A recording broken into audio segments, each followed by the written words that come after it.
In this segment, we'll introduce the idea of a correspondence and think about notions of continuity, which we've discussed for functions, can be extended to apply to correspondences. We'll begin by defining correspondences, and you'll see that a correspondence from a set X to a set Y can be viewed as a relation or a subset of the Cartesian product of X and Y, or it can be viewed as a function from the set X to the set of all non-empty subsets of Y. And then we'll introduce two notions of continuity for correspondences, upper and lower hemicontinuity, and we'll see that we can approach continuity in two different ways, either using a neighborhood definition or using a sequential definition. So here's our definition of a correspondence. A correspondence gamma from a set X to a set Y is a relation or a subset of the Cartesian product of X and Y, such that for every element of X, there exists some element of Y such that the ordered pair XY is in gamma. Now the only difference between the definition here and the definition of a function is that there may be more than one element of Y that's associated with any given element of X. And you'll see that a correspondence can also be viewed as a function where the domain is X and the codomain is the set of all non-empty subsets of Y. So associated with each element of X is a non-empty subset of Y. Now let's quickly run through some definitions. So for any correspondence gamma from X to Y, X is called the domain and Y the codomain of gamma. For any set S in the domain, the image of S under gamma is the union of the images of all elements X of S. The image of the domain is called the range of gamma. We say that gamma is compact valued if the image of every point in the domain is a compact set in the codomain. We say that it's closed valued if the image of every point in the domain is a closed set in the codomain. And we say that it's convex valued if the codomain is a subset of Euclidean space and the image of every point in the domain is a convex set in the codomain. And finally, if both the domain and the codomain are the same set, we say that gamma is a self-correspondence on X. Now here's our first definition of continuity.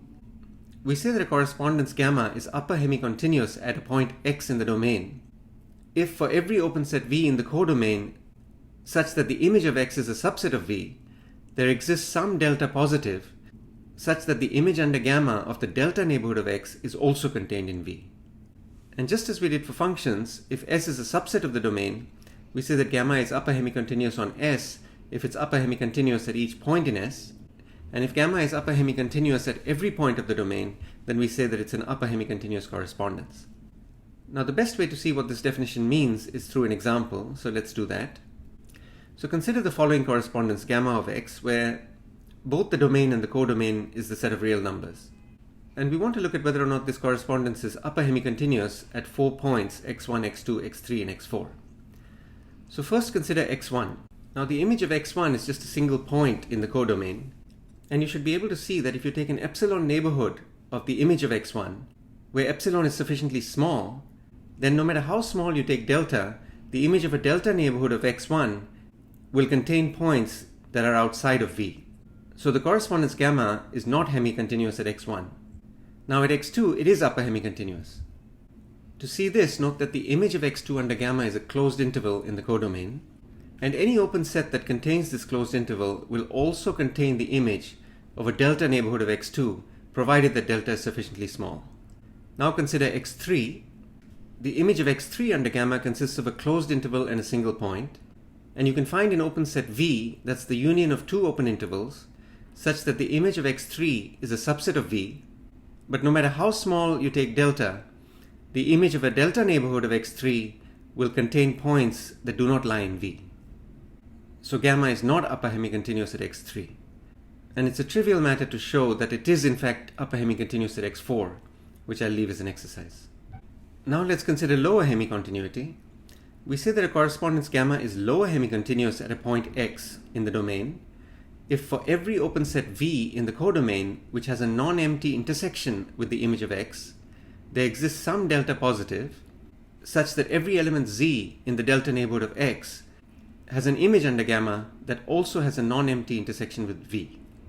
And as in the case of upper hemicontinuity, we say that a correspondence gamma is lower hemicontinuous on a set S in the domain if it's lower hemicontinuous at each point in that set, and we say that it's a lower hemicontinuous correspondence if it's lower hemicontinuous at all points in the domain. Now let's go back to our example and apply the definition of lower hemicontinuity. First consider x1.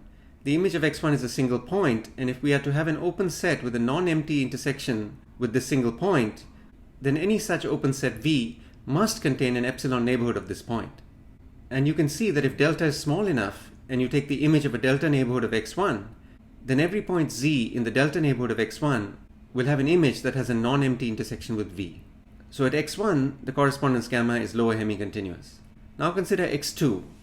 Now to see that gamma is not lower hemicontinuous at x2, just note that you can find an open set V that has a non-empty intersection with the image of x2, but which does not contain the image of any point immediately to the right of x2. And this means that no matter how small a delta neighborhood you take around x2, there will exist points in this delta neighborhood that have an empty intersection with V.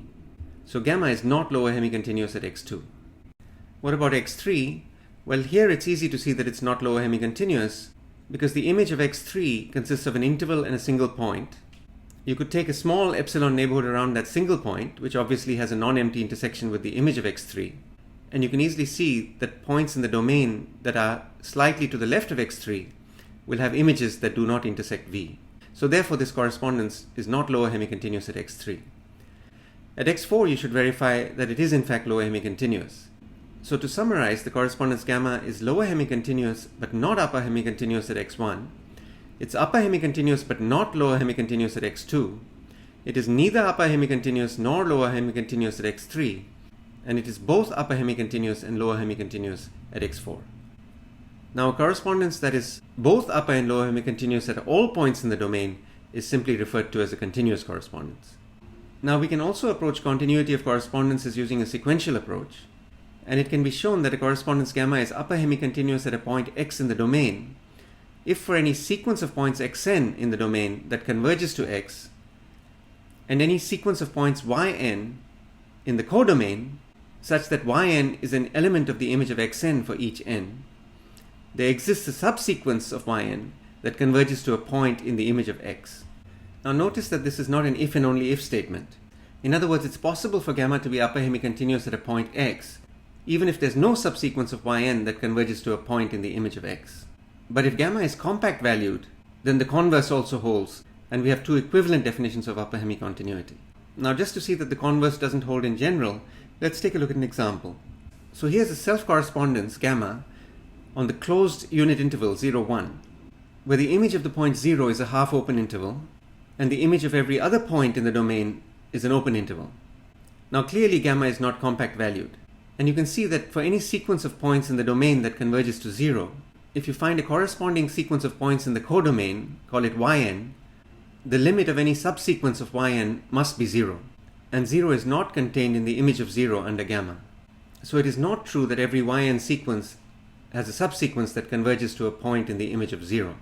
But you can easily verify that gamma is in fact upper hemicontinuous, because if you take any open set that contains the image of 0, and you consider a delta neighborhood of the point 0, the image of this neighborhood under gamma is in fact contained in gamma of 0. And this example shows that the converse of the statement in this theorem does not hold in general. But it does hold, as I said before, if gamma is compact valued. Now to finish up, let's think of lower hemicontinuity also from the perspective of sequences. It can be shown that gamma is lower hemicontinuous at a point x in the domain if and only if, for any sequence xn in the domain that converges to the point x, and any point y in the image of x, there exists a sequence yn in the codomain such that yn is an element of the image of xn for all n, and the sequence yn converges to y. Now this is an if and only if statement, so we have two equivalent definitions of lower hemicontinuity, regardless of whether the domain is compact or not. Now to finish up this segment, let's go back to our example and consider upper and lower hemicontinuity from the perspective of these sequential definitions.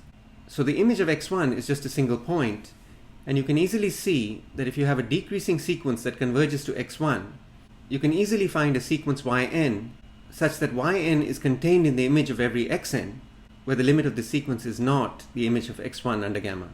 In fact, you can take yn to be a constant sequence that converges to some point other than the image of x1. So we confirm that gamma is not upper hemicontinuous at the point x1. Now consider the lower hemicontinuity of gamma at x2, and consider any decreasing sequence of points in the domain that converges to x2.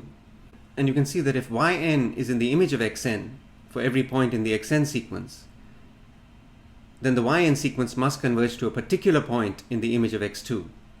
And you can easily find points in the image of x2 to which this sequence cannot possibly converge, confirming that gamma is not lower hemicontinuous at x2.